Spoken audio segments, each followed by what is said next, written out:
တခုလောက်မေးပြရစီဗျာ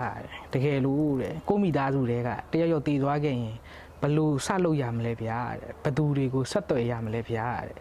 တည်ထားတင်နေထင်လို့ပါတဲ့ဒါကတော့မှန်ပါတယ်နော်ဒါဘာလို့တော့အိမ်တိုင်းမှာဒီလိုမျိုးနိုင်ယူဆိုတာဖြစ်တတ်တာပဲဖြစ်နိုင်တာပဲကိုနဲ့မနီးစပ်သေးရင်ဒါမျိုးဟိုမကြုံရသေးတာပဲရှိမှာပေါ့နော်အဲ့တော့ကျွန်တော်ဒါလေးကိုရှင်းပြပေးမယ်ဗျာမိသားစုဝင်တွေကတယောက်ဆိုတော့ဒါတွေကဟိုဖြစ်စဉ်တွေကတော့အမျိုးမျိုးရှိနိုင်တယ်ဗျကျွန်တော်အခုအိမ်မှာပဲယောဂာနဲ့ဆုံးသွားတဲ့လူတယောက်ရှိရဆိုပါလို့အဲ့ဒါနဲ့ကျွန်တော်ခေါင်းစဉ်တင်ပြီးတော့ရှင်းပြပေးပါမယ်အိမ်မှာကျွန်တော်ရဲ့တော်တော်ကြီးဒေါ်ပရွဲစိတ်ဆုံးသွားတယ်ဆိုပါလို့ဟုတ်ပြီဆုံးသွားပြီဘာလုပ်မလဲအရင်ဆုံးလူတယောက်ဆုံးတယ်မဆုံးဆိုတာကိုယ်တိုင်ဆုံးဖြတ်လို့မရပါဘူးလူတယောက်တည်ဆုံးတယ်မတည်ဆုံးဆိုတော့ဆုံးဖြတ်ဖို့ဆရာဝန်လိုပါတယ်အဲ့တော့ဆရာဝန်ရင်ခေါ်ရပါမယ်ဆရာဝန်ခေါ်ဖို့ဆိုလို့ရှိရင်ဒီဆရာဝန်ကအစမလက်မှတ်ရှိတဲ့ license ရှိတဲ့ဆရာဝန်ဖြစ်ကြပါမယ်ဆိုတော့အဲ့ဒီဆရာဝန်ကိုအိမ်အောင်ပြင်ရပါမယ်ဆရာဝန်ကဒီလူရဲ့ဟို record ယူတယ်ပေါ့နော် detail ယူတယ်အသက်ဘယ်နှစ်ဘယ်အချိန်မှာပြီးတော့သူ့ရဲ့စေးစာတွေနဲ့တိုက်ကြည့်ပြီးတော့ဘာယောဂါနဲ့ဆုံးသွားပါတယ်ဆိုပြီးတော့သူက death certificate တဲ့နော်တည်ဆုံးကြောင်းထောက်ခံစာပေးပါတယ်အဲ့ဒီအောက်မှာဆရာဝန်ရဲ့လက်မှတ်ရယ်ဆရာဝန်ရဲ့တစိမ့်တုံးရယ်ပါပါတယ်ဟုတ်ပြီကျွန်တော်တို့ဒီစာရွက်ရပြီဒီစာရွက်ရပြီဆိုဘာဆက်လုပ်ကြမလဲနောက်တစ်ခုက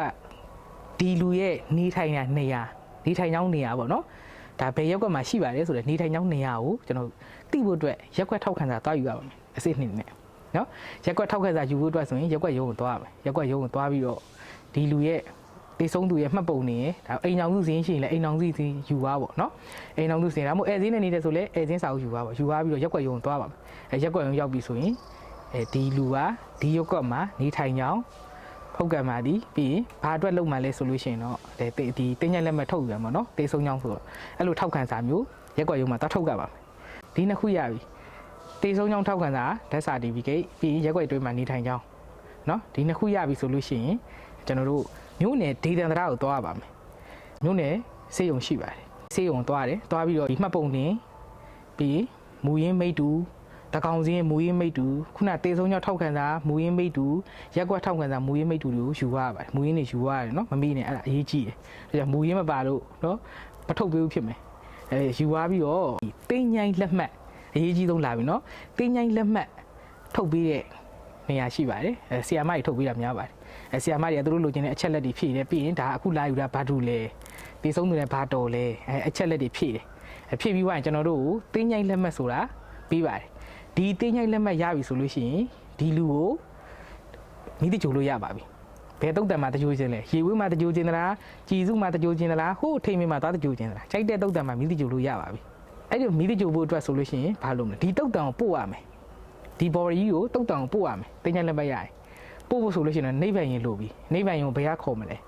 စီမင်ကနေခေါ်မလားဒါမှမဟုတ်တက်ဆိုင်ရာဘာသာရေးအဖွဲ့အစည်းကနေခေါ်မလားဒါမှမဟုတ်ကျွန်တော်တို့ပရိဟိတအသင်းတွေကပဲခေါ်မလားကြိုက်တဲ့ရှိရခေါ်ပါနိဗ္ဗာန်ရင်ခေါ်လို့ရပြီဆိုရင်နိဗ္ဗာန်ရင်မော်တင်မယ်ပြီးလို့ရှိရင်ခုနတုတ်တန်ကိုသွားပို့မယ်တုတ်တန်ရောက်ပြီဆိုရင်ဓာတ်ရိုက်တကြိုမလားဒါမှမဟုတ်ညမဒလိထုံတန်းတိုင်း3ရက်ထားပြီးမှတကြိုမလားစဉ်းစားလို့ရပါတယ်မိသားစုနဲ့ဓာတ်ရိုက်တကြိုမယ်ဆိုတော့ဘာပြဿနာမှမရှိဘူးရောက်တာနဲ့တခါတည်းတန်းချပြီးတော့တကြိုလို့ရပြီ3ရက်ထားအောင်မယ်ဆိုလို့ရှိရင်တော့အေးကမ်းပိုင်းဆိုင်ရာစီဗင်နဲ့ထပ်ပြီးတော့စကားပြောရပါမယ်ဒါက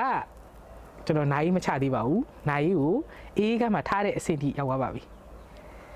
နောက်ပိုင်းနေနဲ့ဆက်ပြီးတော့ပြောပြပေးပါမယ်ကျေးဇူးတင်ပါတယ်